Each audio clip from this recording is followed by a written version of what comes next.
በ10 ሜትር ዲፋይን ካደረግን አፕላይ እንላለን በ100 ሜትር ካደረግን አፕላይ እንለዋለን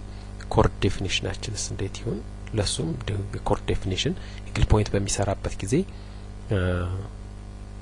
እነዚህ ዴፊኒሽኖችን ስለሚጠቀምባቸው ማለት ነው then አፕላይ እንላለን then ሊኒየር ያው በሜትር ነው አፕላይ ስንጨርስ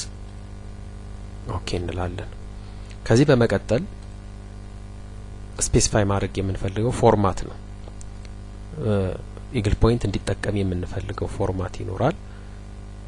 ያንን ፎርማት ለመምረጥ ያው ሲስተም ጋር መተን ፎርማት የሚለው እንመርጣለን ካታጎሪው ስቴሽኒንግ በምን ይሁን +00 አፕላይ ሆሪዞንታል ዳይሬክሽን ኖርዝ አዚመስ አፕላይ ኖድስ ኒውሜሪክ ይሁኑ አፕላይ then ኦኬ እንላለን ማለት ነው በመቀጠል ከፎርማት ቀጥለን